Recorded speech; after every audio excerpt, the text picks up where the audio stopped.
I think so. From what I've gathered, and granted, this is one sample size of the University of Utah. I mean, there's every university has its own flavor or its own um, demographic and whatnot. So from what I gather, um, we had so the younger generation, the generation we're seeing now in dental school, they for the most part they're pretty altruistic, like a really, I think, a compassionate group that wants a couple things. I've noticed we're seeing more going to community service, so wanting to help the community, and we're definitely another thing we're seeing is a big group of individuals that are all about work-life balance, like quality of life.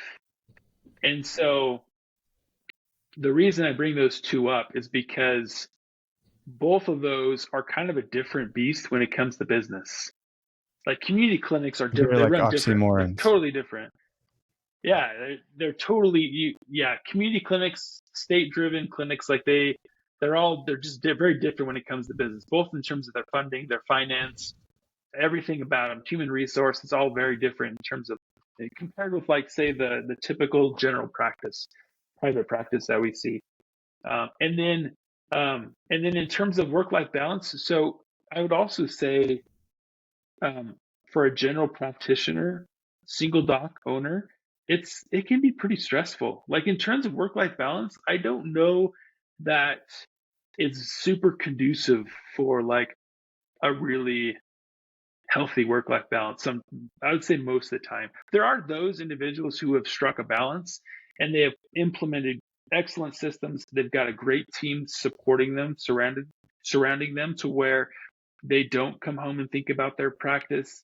They work 3, 4 days a week and things are just going super well.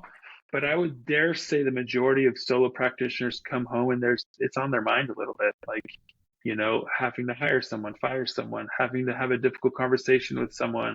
Like your revenue's down this month, your expenses are high. Like there's a lot of stresses. And so that demographic of young dental students that are wanting, I think they're realizing, like, either their dad or their uncle was a dentist and he was stressed. It was a stressful job. And so, like, do I want to go into ownership? Do I want to associate? I think we're seeing a trend of more community service. We're seeing a trend of more association, like associate dentists.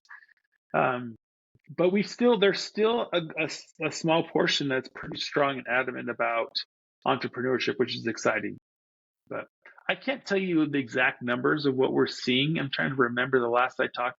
I do polls every year to see, like, what percent want to own a practice, what percent want to associate. It still tends to be like 30% that say they want to own, and the other 70 don't. Wow, Um, I would expect but more.